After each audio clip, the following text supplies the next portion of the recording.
उत्तर प्रदेश की सियासत में ब्राह्मण राजनीति का तड़का जो है आपने लगाया और जो कार्यक्रम आप लोगों ने किया, अब वहां से ही जो है दशा और दिशा उत्तर प्रदेश की राजनीति की तय हो रही है। चारों युगों में अब खोज लाएंगे तो कभी भी ब्राह्मण ने किसी राजा को धोखा देने का नहीं किया। कितना सीट दीजिएगा इस बार? कितना जीतेंगे हमारे साथी सबको टिकट दिया जाएगा। बोलिए कोई आंकड़ा होगा ना आपके पास कि ब्राह्मणों को इतना कोई सीट आंकड़ा देंगे नहीं। समाजवादी? जो हमारी सीट जीतने लायक होगी उस सबको टिकट दिया जाएगा। इस बार भी अपडेट्स नहीं लिखते हैं सोशल मीडिया पे? अरे हम सोचते हैं कि हम वो दोनों बराबर हैं, हम दोनों मित्र भी हैं। हम जानते हैं कि हम तो ये नहीं जानते कि यही क्या होता है। हम नहीं जानते हैं कि अब वो फोटो कैसे चढ़ता है। 2012 में ही सपा की पूर्ण बहुमत की सरकार बनी थी और उसी समय पहली बार ब्राह्मणों ने सबसे ज्यादा वोट समाजवादी पार्टी को, लगभग 19% ब्राह्मण वोट दिए थे, जबकि 21 ब्राह्मण आपके पार्टी से जीत कर आए थे और तब आपकी पार्टी पूर्ण बहुमत में आई थी। ये पढ़ा लिखा आदमी है, हम लोग सबकी इज्जत करते हैं और पढ़ा लिखा प्रशांत किशोर जी हैं, उसकी हम इज्जत नहीं करेंगे। अच्छा मित्र है वो, सबसे कम से कम विपक्ष को जगाता तो है। अर्जुन का नाम जब राजनीति में नहीं था तब सुने थे कि ब्रजेश पाठक जो है स्वयं में एक जो है व्यक्तित्व है। अब राजनीति में आए तो पता चला जब तो वो बसपा में मंत्री बने थे, वही ना। इस समय सरकार में जो उप मुख्यमंत्री हैं, हमने कहीं कोई हनके नहीं देखा। हालांकि नहीं देखी, हनक ही नहीं देखा। 5 साल में जो है उनको हनक दिखाई दी हो कि कहीं गए हो कलेक्टर चिल्लाने लगा हो, कलेक्टर खड़ा हो गया हो। तो हमारे बाप प्रधान थे 89 में, और वो गांव को उप प्रधान था। तो गया दरोगा जी के यहाँ, तब पहले दरोगा की हनक चलती थी। उसने कहा बताओ माखन क्या हाल है। उसने कहा था कि देखिए दरोगा जी बात कीजिए, मैं गांव का उप प्रधान हूँ। तो दरोगा कहता है क्या ये उप क्या होता है। तो हमको वो 89 की बात याद आ रही है कि सरकार में जो उप मुख्यमंत्री लोग हैं ये तरस आ रही है। जात व्यवस्था तो हम लोग जीने खाने के लिए अपनाए हुए हैं, जात व्यवस्था कहाँ है। तो भारतीय जनता पार्टी की बी टीम है जिसको बीएसपी कहते हैं। अच्छा, बी टीम है, बीएसपी बी टीम है, उसका कोर इतना दबा हुआ है कि अपने मन का जिस दिन निर्णय लेगी, अपने दिल की आवाज के जब जिस दिन बाहर कर देंगी, ये सरकार सलाखों के पीछे कर देगी। नमस्कार, मेरा नाम सागर कुमार है और आप न्यूज हाट देख रहे हैं। देखिए, उत्तर प्रदेश 2027 में विधानसभा का चुनाव होना है और इस विधानसभा चुनाव के लिए तमाम पॉलिटिकल पार्टियां अपनी अपनी रणनीति तैयार करने में जुटी। लेकिन समाजवादी पार्टी ने एक ऐसा शिगुफा छोड़ा है कि उसी के इर्द गिर्द अब उत्तर प्रदेश की पूरी सियासत जो है वो चलने लगी है, चर्चाएं चलने लगी हैं। हमारे साथ उस चर्चा को जन्म देने वाले, उस चर्चा के सूत्रधार और समाजवादी पार्टी के बड़े ब्राह्मण चेहरा के तौर पर जाने जाने वाले सनातन पांडे जी, बलिया के माननीय सांसद जी मौजूद हैं। बहुत स्वागत है सर आपका। बहुत बहुत धन्यवाद। उत्तर प्रदेश की सियासत में ब्राह्मण राजनीति का तड़का जो है आपने लगाया और जो कार्यक्रम आप लोगों ने किया, अब वहां से ही जो है दशा और दिशा उत्तर प्रदेश की राजनीति की तय हो रही है। तो क्या कहा जाए कि ऐसी कौन सी आपने गुट्ठी अखिलेश यादव को पिलाई है कि केवल ब्राह्मण ही ब्राह्मण रट रहे हैं अखिलेश जी? सबसे पहले तो मैं आपको साधुवाद देना चाहता हूँ कि आपने स्वयं कहा है कि उसी दिन से चर्चा होने लगी है और सरकार बदलने की कवायद शुरू हो गई है। ये मैंने नहीं कहा। ब्राह्मण जो है समय पर जब भी, चाहे आप आज की बात कर लीजिए, कलयुग की बात करते हैं, सतयुग के बाद द्वापर, सतयुग द्वापर त्रेता और कलयुग, चारों युगों में आप खोज लाएंगे तो कभी भी ब्राह्मण ने किसी राजा को धोखा देने का नहीं किया है। ब्राह्मण जो है राजा बन सकते थे चाणक्य, लेकिन वो दूसरे को बनाने का काम किए। समाज हित में दधीची जी ने अपने शरीर को जीते जी दान दे दिया। बिल्कुल। अकबर के सलाहकार बीरबल थे, कभी बीरबल को भी गलत राय देने का काम नहीं किए। अकबर को कभी गलत राय देने का काम नहीं किए। ब्राह्मण पहली बात आप समझिए सत्ता का भूखा नहीं, वो समाज का हितैषी है। समाज में सामाजिक समरसता कैसे बनी रहेगी, ये हमारा जो है मूल स्वरूप कैसे बचा रहेगा, हमारा लोकतंत्र कैसे मजबूत होगा, भारत का संविधान कैसे बचेगा, इस पर जो है चर्चा कोई करता है तो उसमें ब्राह्मण तो है ना। तो ब्राह्मण मुख्यमंत्री बनने के लिए समाजवादी पार्टी सब नहीं जा रहा है। ऐसा नहीं है कि समाजवादी पार्टी ब्राह्मणों को मुख्यमंत्री बनाने के लिए लालच देकर बुला रही है, ऐसा नहीं है। मुख्यमंत्री तो फिक्स है। मायावती जी तो लालच देकर के सतीश चंद्र उपाध्याय को जो है वो कुएं में से खोज लाई, वो पता न कहाँ आज तक से, अब उनको जो जिम्मेदारी दे दी गई। मीडिया सेल की जवाबदेही दे दी गई है। अरे भाई मीडिया से जल्दी के जाइए, फाइल देखिए, उनको काम क्या दिया गया है। आपके सीमित साथी ने बताया कि चुनाव आयोग का काम देखिए, कचहरी का काम देखिए, तो पहले से करते आए हैं वो, जीवन भर वकील है भाई, ये नया काम कौन है। अरे ये तो बताएं कि उनको मुख्यमंत्री बनाने की ला रहे हैं, उनको मुख्यमंत्री बनाने का कोई झूठा भी सपना दिखा रही हो, तब तो ब्राह्मण तो सोचेगा कि चलिए हमारा ब्राह्मण मुख्यमंत्री बनने जा रहा है, क्योंकि सबसे अधिक समय तो ब्राह्मण मुख्यमंत्री रहा है, ऐसा तो कुछ हो नहीं रहा है, तो ब्राह्मण ही सबसे बड़ा। आप क्या देंगे ब्राह्मणों को? हम ब्राह्मण के सवाल पर, अगर ब्राह्मण के साथ हमारी सरकार बनने पर नाइंसाफी होगी या किसी वर्ग के साथ नाइंसाफी होगी, तो मैं ब्राह्मणों के बीच जा रहा हूँ तो उनको मैं विश्वास देने जा रहा हूँ। हम मोल भाव करने नहीं जा रहा हूँ। अच्छा। हम टिकट देने नहीं जा रहे हैं।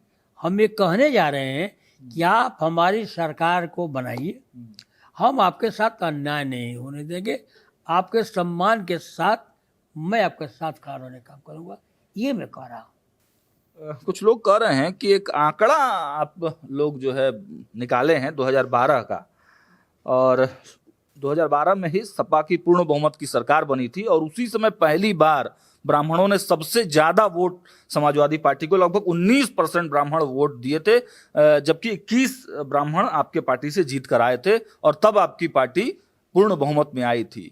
उसी फॉर्मूले को फिर से आप जो है जनरेट करना चाहते हैं ब्राह्मणों के सहारे। मैं उन साथियों को बताना चाहता हूँ कि अगर 2012 की आप बात कर रहे हैं तो सबसे सर्वोच्च सम्मान किसी को दिया गया, तो ब्राह्मणों को दिया गया।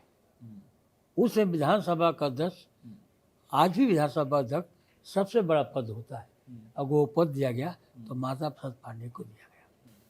हमने कभी जो है ये लोग कहने वाले जिनको जानकारी नहीं है वो भी लोग बात करने लगते हैं। आज भी जो है 2024 में हमने 5 ब्राह्मणों को टिकट दिया। हमने भदोही से तृणमूल कांग्रेस गठबंधन से कमलापति त्रिपाठी के नातू को टिकट दिया। समाजवादी पार्टी बलिया में एक प्रधानमंत्री के बेटे के खिलाफ जो है सातन पांडे जैसे छोटे कार्यकर्ता को समाजवादी पार्टी ने टिकट दिया। भाजपा ने पिछले चुनाव में 68 ब्राह्मण कैंडिडेट को वोट चुनाव लड़ाया। एमएलए में तो एमएलए को चुनाव लड़ाई होगी, ये मेरे पास आंकड़ा नहीं है। जीते भी होंगे, उसमें कुछ हाफ मंत्री बने, कुछ फुल मंत्री भी बने होंगे। तो हाफ मंत्री या फुल मंत्री तो ब्राह्मण को कुछ किए नहीं, क्योंकि भाजपा से क्या मोह रह गया। बड़े चेहरे हैं ब्रजेश पाठक उत्तर ब्राह्मणों के। अरे भाई हम भी उनको बड़ा चेहरा मानते हैं, उनको मैं भी मानता हूँ कि बड़े नेता हैं, बड़े जो है ताकतवर है, बाहुबली हैं। मैं भी उनका नाम जब राजनीति में नहीं था तब सुने थे कि ब्रजेश पाठक जो है 100 में एक जो है व्यक्तित्व है। अब राजनीति में आए तो पता चला जब तो वो बसपा में मंत्री बने थे, वही ना। इस समय सरकार में जो उप मुख्यमंत्री है, हमने कहीं कोई हनके नहीं देखा। हनक ही नहीं देखी, हनक ही नहीं देखा। 5 साल में जो है उनको हनक दिखाई दी हो कि कहीं गए हो कलेक्टर चिल्लाने लगा हो, कलेक्टर खड़ा हो गया हो। हम तो जान ही नहीं पाए कि कौन से मंत्री हैं वो। उप मुख्यमंत्री हैं। तो उप मुख्यमंत्री माने एक हमारे यहाँ दरोगा था 2009 में, तो हमारे बाप प्रधान थे नवासी में, और वो गांव को उप प्रधान था। तो गया दरोगा जी के यहाँ, तब पहले दरोगा की हनक चलती थी, तो उसने कहा बताओ माखन क्या हाल है। तो उसने कहा था कि देखिए दरोगा जी बात कीजिए, मैं गांव का उप प्रधान हूँ। तो दरोगा कहता है क्या ये उप और कूप क्या होता है। तो हमको वो 89 की बात याद आ रही है कि सरकारों में जो उप मुख्यमंत्री लोग हैं ये तरस आ रही है। अब मैं हाथ जोड़कर आपके माध्यम से ब्रजेश या ब्रजेश पाठक जी, हम उम्र में छोटे हैं, अपने जो उनका पुराना व्यक्तित्व था, पुराना उनका जो चरित्र है, जो एक मजबूत के स्तंभ प्रति मतलब कि स्तंभ मजबूत स्तंभ थे, जहाँ ब्राह्मण उनको देख सुन करके अपना सीधा दूना कर जाता था। हरशंकर तिवारी के नाम आने पर ब्राह्मण का सीधा दूना हो जाता था। उसी कतार में तो ये भी थे, इनके नाम पर भी ब्राह्मण का सीधा दूना हो जाता था। आज अपने तो सिकेड़ो भाई, ब्राह्मणों को तो बचा लो, एक बार तो बताओ आप करें कि ब्रजेश कि वो विजय मिश्रा की पतोहू का क्या दोष है।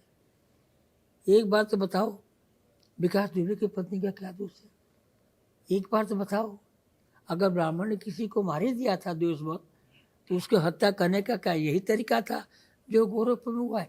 एक बार तो बोलो, एक बार तो बोलो कि गलत हो रहा है। अब तो 4-5 महीने की बात है, अब बचा है क्या है। नहीं, सरकार पर कोई गलत कैसे बोलेगा। देखिए सुनिए, ये भारत का लोकतंत्र है और लोकतंत्र में अपनी सरकार में भी गलत हो रहा है तो बात करनी चाहिए। आप निमंत्रण भी दे रहे थे ब्रजेश पाठक को। अरे हम तो उन तमाम समाजवादियों को जो समाजवाद को आगे बढ़ाना चाहते हैं, जो भारत की लोकतांत्रिक व्यवस्था को मजबूत करना चाहते हैं, जो भारत के संविधान को बचाना चाहते हैं, जो भारत की अखंडता की बात करते हैं, मैं सभी को आमंत्रित देता हूँ कि आप आएँ, समाजवादी पार्टी की सरकार बनाएं और आने वाले दिनों 2029 में केंद्र से भी भारतीय जनता पार्टी को हटाएं और भारत की मूल भावनाओं को जो आदर करता है उस दल की सरकार बनाएं और देश के हित में काम करें। सर, आपके ही सांसदों ने 10% आरक्षण का विरोध किया था राज्यसभा में, याद है ना आपको। देखिए स्थितियाँ बदलती रहती हैं, स्थितियाँ बदलती रहती हैं। आप ये कहेंगे तो मैं भी बात बता दूंगा कि अटल जी ने क्या किया था, जबकि अटल जी को टिप्पणी नहीं करता है। जल्दी तो कोई नहीं करता, कोई नहीं करता है। अब मैं भी नहीं करूंगा। लेकिन आप आरक्षक के संबंध में 2022 के कुछ दिन का आपका प्रधानमंत्री काल देख लीजिएगा या पहले वो आरक्षण में क्या किए थे। अब आप लोग सवर्णों के हितैषी मतलब होने जा रहे हैं। सवर्णों के नहीं, ये कौन आपसे बता दिया। यहाँ पर जाति व्यवस्था कहाँ है। ब्राह्मण बोल रहे हैं जाति ना। व्यवस्था नहीं है देश में। नहीं यहाँ इसको जात व्यवस्था तो हम लोग जीने खाने के लिए अपनाए हुए हैं। जात व्यवस्था कहाँ है।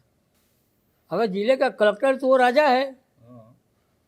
तो ब्राह्मण जो इतना कर रहे हैं आप लोग, कहीं आपका पीडीए वाला वोट न गड़बड़ा जाए। देखिए ब्राह्मण माने आप समझते हैं खाली पोथी बांटने वाला। ब्राह्मण अगर आपके जन्म होने पर शुभ मुहूर्त निकालता है तो ब्राह्मण आपको क्रिया भी करने के बाद जो शुद्धि वही करने का काम करता है। ब्राह्मण बेवकूफ़ नहीं है कि आप समझ रहे हैं कि हम पीडीए को कमज़ोर करेंगे। पीडीए में तो ब्राह्मण है ही है यार। उत्तर प्रदेश जैसे बड़े प्रदेश में मैं पीडीए का ही सांसद हूँ। पीडीए ने अगर मुझे उम्मीदवार नहीं बनाया होता तो हमारे बंधु वोट देकर हमको सांसद नहीं बना पाते ना। हम तो पीडीए का सांसद। कितना सीट दीजिएगा इस बार। कितना जीतेंगे हमारे साथी सबको टिकट दिया जाएगा। बोलिए कोई आंकड़ा होगा ना आपके पास कि ब्राह्मणों को इतना। कोई आंकड़ा नहीं। जो हमारी सीट जीतने लायक होगी उस सबको टिकट दिया जाएगा। जीतने पर डिप्टी सीएम का भी ऑफर दे रहे हैं। कोई ऑफर नहीं है यहाँ पर। एक ख्वाब है, भारतीय जनता पार्टी को हटाना और देश को बचाना। उत्तर प्रदेश से जोगी को हटाना, अब ब्राह्मण के सम्मान को वापस करना। अंतिम के 2 सवाल हैं। कांग्रेस को कितनी सीटें दे रहे हैं आप? अरे भाई सीट देने लेने वाले हम नहीं हैं। हम समाजवादी पार्टी के कार्यकर्ता हैं। हमारे मुखिया राष्ट्रीय अखिलेश यादव जी हैं। सीट की बात अपने को करते हैं। अब बताइए तो कि कितने सीट जीत रहे हैं, हम सब दे देंगे। ओपी राजभर बड़ा गर्म रहते हैं अखिलेश यादव। ऊपर राजभर हमारा मित्र है यार। जितना हम पढ़े लिखे तो वो भी पढ़ा लिखा है। हम लोग अपने सोशल मीडिया पे खूब टिप्पणी हम करते लोग हैं। अपने मन से नहीं बोलते हैं। अच्छा। नहीं है, बहुत चालाक आदमी है। हाँ, नहीं है वो हमारा तो कुछ, वो तो सौभाग्यशाली है, उनके साथ कोई आइस लगा दिया गया है जो रोज लिखता बोलता रहता है।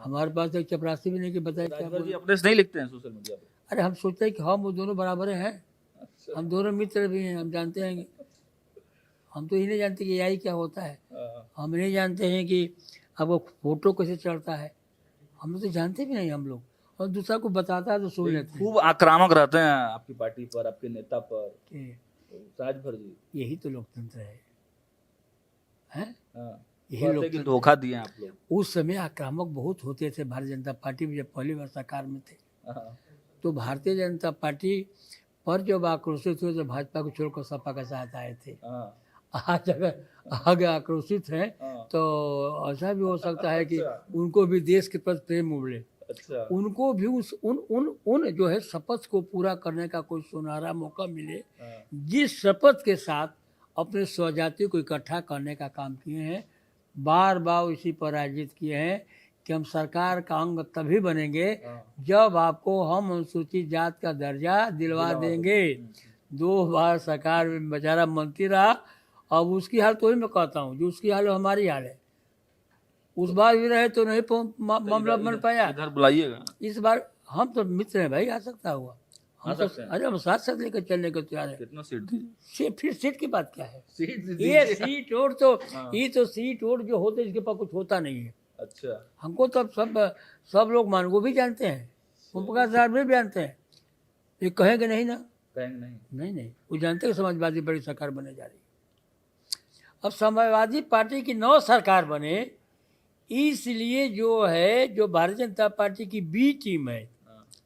जिसको बीएसपी कहते हैं, अच्छा, बी टीम है बीएसपी। बी टीम है, उसका कोर इतना दबा हुआ है कि अपने मन का जिस दिन निर्णय लेगी, अपने दिल की आवाज़ के जब जिस दिन बाहर कर देंगी, ये सरकार सलाखों के पीछे कर देगी।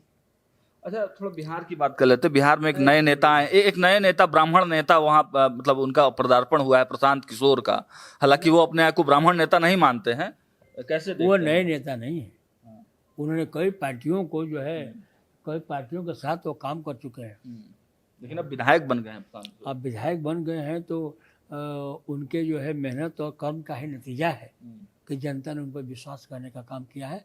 अब भारतीय जनता पार्टी जिसकी सरकार थी उसको जो है हटाने के लिए, उसको हराने का काम किया है। साथ हैं आप लोग मतलब?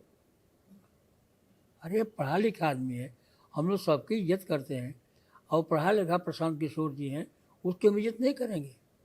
अच्छा मित्र है वो, सबसे कम से कम विपक्ष को जगाता तो है और पक्ष को आना तो दिखाता है। भरत तिवारी की मां ने उनके बारे में बोला है कि भाई गलत सलत हमारे बारे में अफवाह फैला रहे थे। देखिए आप लोगों के पास कोई बढ़िया सोच नहीं है, आप खराब बात को क्यों ग्रहण करते हैं? कुछ अच्छी बातों को तो ग्रहण कीजिए। अच्छी बात भी। एक अंतिम सवाल कर लेना सर, अच्छी बात जब आपने बोला है, उत्तर प्रदेश के ओबीसी मोर्चा के भारतीय जनता पार्टी के प्रदेश के अध्यक्ष हैं प्रकाश पाल जी, उन्होंने कहा है कि मुन्नी से भी ज्यादा बदनाम हो चुकी है समाजवादी पार्टी। भगवान उनको सद्बुद्धि दे और समाज में किस शब्दों का उपयोग होना चाहिए उसका उनको ख्याल रखना चाहिए। समाजवादी पार्टी को बोलना और इस तरह के अभद्र भाषा का प्रयोग करना उनकी मानसिकता को दर्शाता है। चलिए, धन्यवाद सर हमसे बात करने के लिए। तो आपने देखा कि ब्राह्मण समाज के बड़े चेहरे के तौर पर जाने जाते हैं सनातन पांडे जी, और आप देखिए कि पूरी तैयारी क्या कुछ है समाजवादी पार्टी की, और समाजवादी पार्टी का फोकस क्या कुछ पर है, हमने आपको चर्चा में दिखाया। देखते रहिए न्यूज़ 8। बहुत बहुत धन्यवाद।